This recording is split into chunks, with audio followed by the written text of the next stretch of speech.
So at this point, it's no secret that the North Pole has decided to move down south. And because of that, if you're into making motorcycle videos, that's no good. I figured while I'm stuck here in the house, I might as well get some work done on the bike and talk a little bit about what we're going to be doing over the next few weeks until this weather moves out. So, boom. Okay, good start.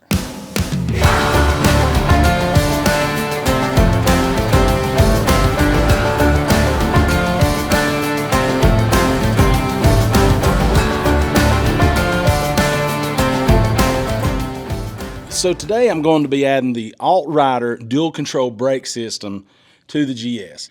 This is going to give me more control when I'm riding off-road, standing up, going down hills, especially when I'm wearing motocross boots. Back in the summer, I was riding on a dirt road and I had my motocross boots on.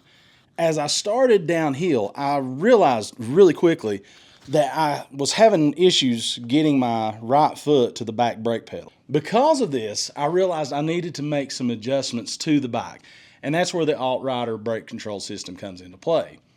This will allow me to get to the back pedal by raising the height of the brake pedal. It should be a pretty easy install, and with all the snow that's coming down, we aren't going outside today, so let's go ahead and get that put on the bike. Oh, and if you're not already, I'd ask you to subscribe. It helps me out a ton and it doesn't cost you a dime.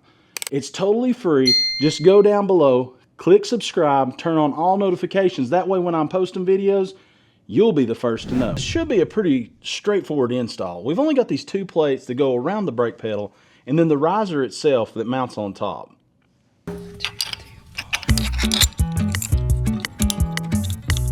So from the get-go, it was obvious that this was going to be a super easy install. Things were going along so smoothly, I couldn't ask for anything easier. That is, until...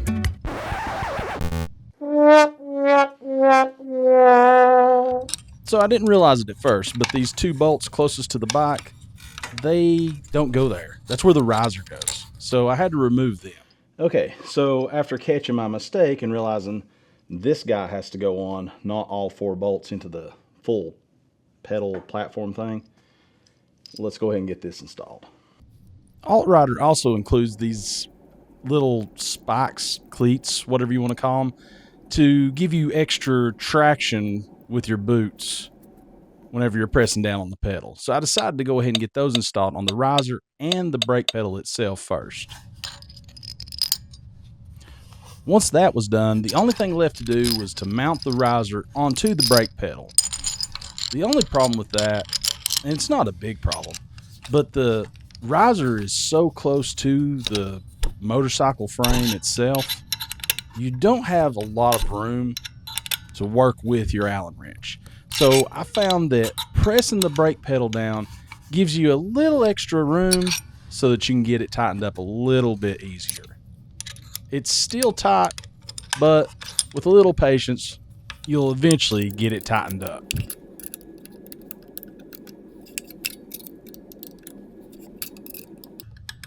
And with that, the install is complete. I gotta say, I like the way it looks on the bike, and I'm hoping that when I get to try it, it works as good as it looks. Just getting on the bike with my tennis shoes, I could already tell a big difference, but we'll see how that translates on the trail. I gotta say, that was a really easy install. If I had to rate it on 1 to 10, 10 being the hardest, I'd put that at about a, I don't even know if I want to call it a 2. The toughest part about it was just getting in there with the Allen wrench because it is kind of tight where it's up close to the frame.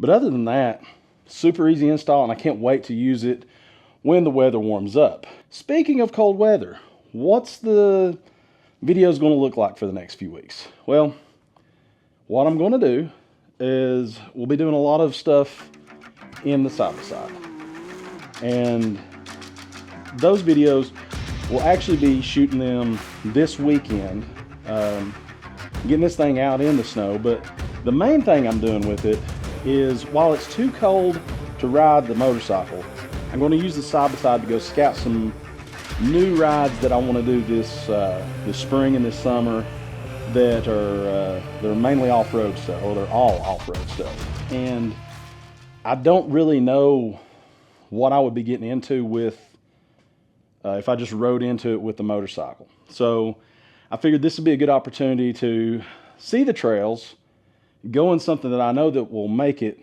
completely through, and that way I get a good idea, is this going to be a good trail for the GS, or is this something I might want to take a smaller bike on? I'm wanting to go check out, if you subscribe to the newsletter, you've heard a lot about this already, but the Appalachian 100 is going to be our first group ride. My brother has put together a route. It's approximately 115 miles, and it's going to be a mixture of pavement, dirt, and gravel. He's got it listed as an intermediate ride. As we get more information, I'm going to release more through the newsletter, through the videos, and on my social media for the Off-Road Viking YouTube channel. So make sure you're following all of the social media and subscribe to the newsletter, because you don't want to miss out on what we've got coming up with the Appalachian 100. Plus, we're still doing the Drive to 10K. Roll that clip. I'm trying to get to 10,000 subscribers by the end of this summer, and when I do, I'm going to be recording a 5 to 6 part series where I'll be giving away a motorcycle. We've already got the bike figured out that we're going to give away, but we have to get to 10,000 subscribers before this can happen. Analytics says that 76% of you aren't subscribed, so go ahead and smash that subscribe button, and that way, when I get to 10K, you'll get a notification from YouTube about all the videos, and you'll be in the loop on the motorcycle giveaway. Now, back to the video. Not wait. Once we hit 10,000 subscribers, the goal is to hit 10,000 by the end of August. If we do that, I've got a really cool ride set up. It'll be a 5 to 6 day ride. So it'll end up being a 5 to 6 part series. At the end of it, the bike that I'm riding in that series, it will be a brand new bike, and we will be giving it away. But all those details won't be released until we hit 10,000 subscribers. I've got to get to 10K before I can pull this off. So if you're not subscribed to the channel, please do so. If you are, share the channel around. It helps out a ton. Like I said earlier in the video, it's totally free to you. That's where we're at right now. The cold weather has got us parked on the motorcycle, but I still plan on making plenty of content. Hopefully in the next 2 to 3 weeks, the cold weather, the North Pole moves back to the North Pole and gets out of the South, and we get to go riding again. And I know this video is not my typical going out and riding, but I promise those videos are coming back very, very soon. But as always, thanks so much for riding along. I'll catch you guys in the next one. See ya. Hey, thanks for watching. If you made it this far in the video, I'd ask you to click the like button. And if you're not already, go ahead and subscribe. Oh, and YouTube thinks you're going to like this next video up in the corner.